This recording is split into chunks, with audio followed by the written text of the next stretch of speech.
দর্শক, শাহজালাল বিমানবন্দরে আছেন সহকর্মী ইমন চৌধুরী। সরাসরি চলে যাচ্ছি তার কাছে। ইমন, বিমানবন্দরে কেমন নিরাপত্তা দেখছেন আমাদের জানান।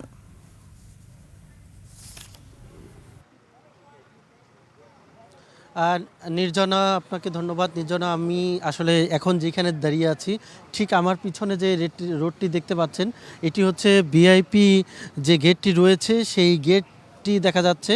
এই গেট দিয়েই কিন্তু আসলে জনাব তারেক রহমান এবং তার পরিবারের যে গাড়িবহর রয়েছে সেই গাড়িবহরটি কিন্তু যাবে, এমনটাই আমরা এখন পর্যন্ত জানতে পেরেছি।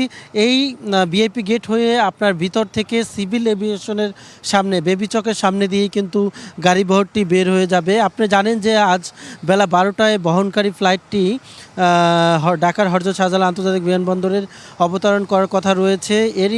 এরই মধ্যে তারেক রহমানের জন্য বিমানবন্দরে পৌঁছেছে বুলেট প্রুফ গাড়ি। আমি দুটি গাড়ি দেখেছি বুলেট প্রুফ। তাদের যে নিজস্ব বাহিনী আছে সেটিও কিন্তু আমরা দেখলাম যে তাদের একটি টিম কিন্তু বিমানবন্দরের ভিতরে প্রবেশ করেছে। এই বুলেট প্রুফ গাড়িটি করেই কিন্তু তিনি বিমানবন্দর থেকে নানা কর্মসূচিতে যাবেন। এছাড়াও এই গাড়িতে করেই তার যাতায়াত করা হবে, এমনটাই আমরা জানতে পেরেছি। বিএমপি সূত্রে জানিয়েছে আজকে অবতরণের পর তারেক রহমান বিমানবন্দরের ভিআইপি লাউঞ্জে রজনীগন্ধার অবস্থান করবেন। কিছুক্ষণ রেস্ট নিয়ে সবার সাথে বিএনপির স্থায়ী কমিটির নেতাদের সাথে শুভেচ্ছা জানিয়ে তারপর কিন্তু তিনি এই বুলেট প্রুফ গাড়িতে সড়কপথে কুড়িল হয়ে 300 ফিট এলাকায় নির্মিত সংবর্ধনা মঞ্চে যাবেন।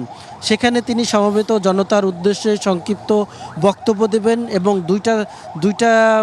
দুপুর 3টা 40 মিনিটের পর্যন্ত সেখানে অবস্থান করবেন, এমনটাই আমরা জানতে পেরেছি। 300 ফিট এলাকার বসুন্ধরা জি ব্লকেই কিন্তু সেই গেট, সেখানে তিনি পৌঁছাবেন। আপনি দেখতে পাচ্ছেন বিমানবন্দরে কিন্তু আসলে আইনশৃঙ্খলা বাহিনী কিন্তু একটু পরপরই টহল দিচ্ছে। বিভিন্ন জায়গায় খুঁটিনুটি তারা দেখছেন যে আসলে কোথায় কি ধরনের সমস্যা রয়েছে। আমরা কিন্তু দেখলাম যে তারা কিন্তু চুলচেরা বিশ্লেষণ যেটাকে বলে, যে প্রত্যেকটা মোড়, প্রত্যেকটা রোডেই কিন্তু তারা আসলে টহল দিচ্ছেন। তারা কিন্তু আসলে খুঁজে বের করছেন যে কোনো ধরনের সমস্যা আছে কিনা।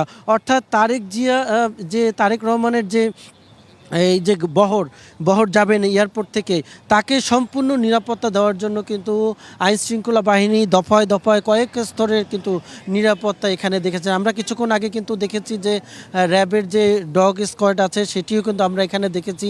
তারা কিন্তু সে বিমানবন্দরের বিভিন্ন জায়গায় সেই অভিযানটা চালাচ্ছেন। অর্থাৎ কোনো ধরনের কোনো সন্দেহ রাখতে চাচ্ছেন না, একদম সম্পূর্ণ নিরাপত্তা দিয়েই কিন্তু জনাব তারেক রহমান এবং তার যে বহর আছে সেই বহরটিকে কিন্তু তিনি এখান থেকে ভালোভাবে যাতে বের হতে পারেন সেই বিমানবন্দর থেকে, এমনটাই তারা তার নিরাপত্তা নিশ্চিত করছেন। এই ছিল আমার কাছে সর্বশেষ। নির্জনা। ইমন, অসংখ্য ধন্যবাদ আপনাকে।